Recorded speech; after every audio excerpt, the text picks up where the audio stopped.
That week, Bill Clinton had been sort of declared the front runner for the Democratic nomination.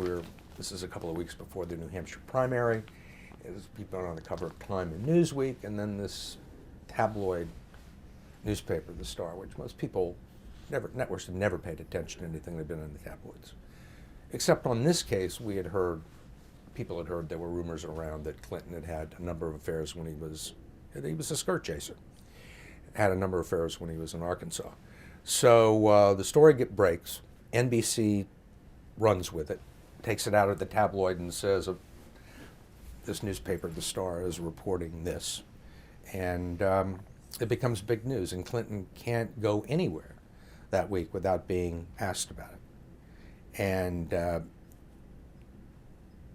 I had a drink with a woman named Ann Reingold, who was an old friend, former CBS person, who was working at the Democratic National Committee for Ron Brown.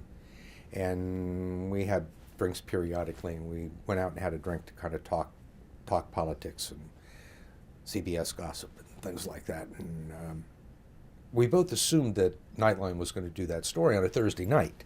And because Rick Kaplan, who was then the executive producer at ABC, said, yeah, we're trying to get Clinton. This is what's going to happen. We thought he was going to be on Nightline. Something happened. He didn't get on Nightline.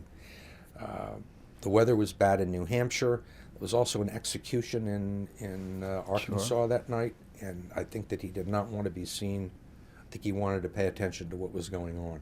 Anyway, next morning, Friday morning, I get a call from Ann Reingold. You guys are next up. Would you be interested in doing this for Sunday night?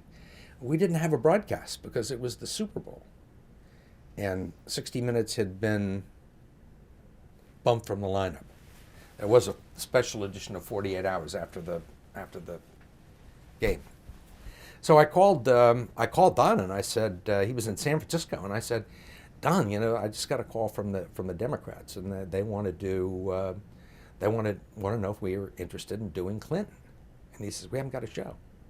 They said, what would you ask about? I said, well, I think the only thing to ask them about is Jennifer Flowers. They want to try and, talk it, do the interview, say it once, and then never have to deal with it again. So Don calls, he says, I'll get back to you. Calls me back and he says, well, I've gotten, we've gotten 10 minutes out of the 48 hours thing so we could run it after the game. So then I called, talked to Stephanopoulos, and he was so out of it, he didn't even really know there was a game. I said to him, George, we got a problem, because we don't really have a show, but we can run it after the game. And he says, what game? And I said, the Super Bowl. He says, you mean this would run after the Super Bowl? He said, yeah. Everything was set after that. They realized that they were going to have a big audience, and that they thought that they could make it work for them. And their goal really was to try and get it, to deal with it once it's, we talked about this on 60 Minutes. So that's how I ended up with it. And so there were 2 days intervening after that, and I think up until the last day, Mike was still trying to get it.